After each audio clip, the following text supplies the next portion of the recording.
ဘာကြောင့်အဲ့လိုပြောတာတပြေးပေါ်လာပြီနော်ဘာကြောင့်အဲ့လိုပြောရတာလဲဆိုရင်အသီးဝင်တဲ့အချိန်မှာငုတ်တူကြီးတွေသေးနေတဲ့ပြဿနာကြုံလာကြုံပါနောက်တစ်ခုအသီးဝင်တဲ့အချိန်မှာငုတ်တူကြီးတွေသေးနေတဲ့ဥစ္စာကိုကျွန်တော်တို့အဲ့အချိန်မှာအဲ့ဒီရဲ့အပင်ကိုတွားခွဲကြည့်လိုက်အထဲမှာအလန်းချောင်းတွေ့ဟုတ်တယ်နော်အဲ့ဒါကခုနအပင်ငယ်စဉ်နဲ့ကမလုပ်ခဲ့တဲ့ပြဿနာအကိုတို့ကတော့ပန်းပွင့်ဝင်တော့မှအဲ့ဘိုးကကြတယ်ခင်ဗျမဟုတ်ဘူးအဲ့နှစ်ခွမာတွေကအဲ့ကောင်ကိုဝင်သွားတာပေစီတို့ရင်လို့ခေါ်တယ်အကိုတို့လည်းကြားဘူးမဟုတ်တော့ဝဲတက်နေတာဟုတ်တယ်နော်အဲ့ဒါကအပင်ငယ်စဉ်နဲ့ကဖင်းနဲ့ထိုးပြီးတော့ဥပုခဲ့တာအဲ့ဥကနေတစ်ဆင့်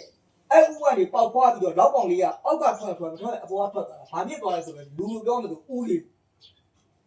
အစာလမ်းကြောင်းကိုပို့မဲ့ဥလေးမရှိတော့လူလိုပြောမှဆိုအထက်ကဥလေးကလေးသားတွေထုတ်ပြတာပဲအလူသေးမသိအထက်ကဥလေးကလေးသားတွေမရှိရင်လူသေးလားမသိဘူးအပင်နဲ့အဲ့တိုင်မပေးပါအဲ့တွေ့ကျွန်တော်တို့အဲ့ဒီအပင်ငယ်စဉ်မှာခုနကပိုးသက်စေးတစ်မျိုးပင်လုံးပြပိုးသက်စေးတစ်မျိုးပင်လုံးပြပိုးသက်စေးတစ်မျိုးကိုမဖြစ်မနေတုံးတာပါကြိုက်တဲ့ပုံကြီးရပစ္စည်းကိုတော့ကျွန်တော်ပုံပြီးမှမဟုတ်အဲ့လားလုံးဝပုံပြီးလာပဲဘယ်ရောသားမလဲ15ရက်အတွင်းမှာ15ရက်အတွင်းမှာမဖြစ်မနေအကောင်းဆုံးကတော့ကျွန်တော်ပြပြမယ်အပင်နှစ်ခွဖြစ်တယ်နှစ်ခွတစ်ညို့ဖြစ်တယ်တပတ်အတွင်း